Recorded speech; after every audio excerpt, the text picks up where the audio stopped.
Paul Scholes is unquestionably one of Manchester United's greatest ever players and will always be a hero in the eyes of the Old Trafford faithful.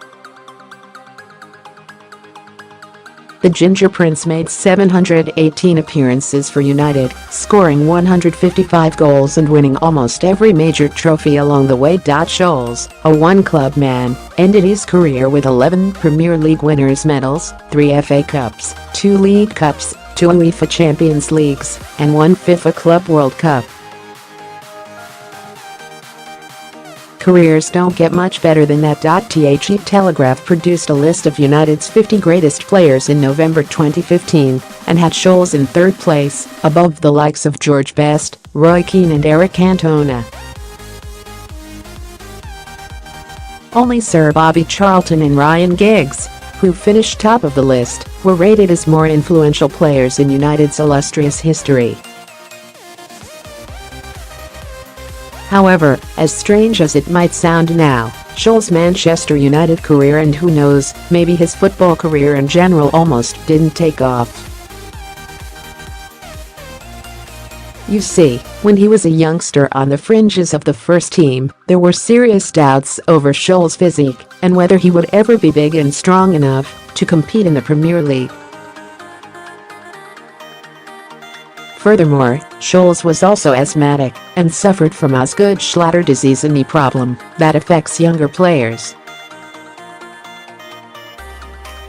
"It was just something I had to live with and take all the medication provided," Scholes told Forfeit when asked about coping with asthma as a young footballer. "As long as I looked after myself, it wasn't a problem. The worst times were in winter when it was freezing and I'd get a bit chesty. One time I didn't play for a few weeks because of a bad chest. I'd have a puffer before a game and sometimes at halftime as well, but that was very rare."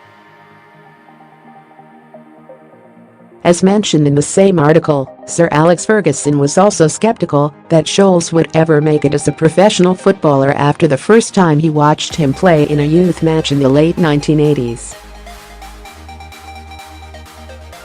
The legendary Scottish coach, who named Scholes as one of only 4 genuine world-class players that he managed at Man United a few years ago, turned to his assistant Jim Ryan and uttered the following 7 words: "He's got no chance, he's a midget."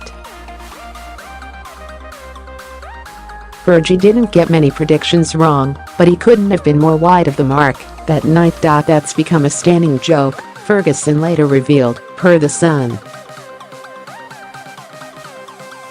"Jim never lets me forget that early assessment and I have to hold my hands up. You could see exceptional ability, but he was so tiny. Paul is 1 in a million, and I was left to reflect on how mightily privileged United have been that he graced our team. A valuable lesson to everyone: first impressions can be deceiving."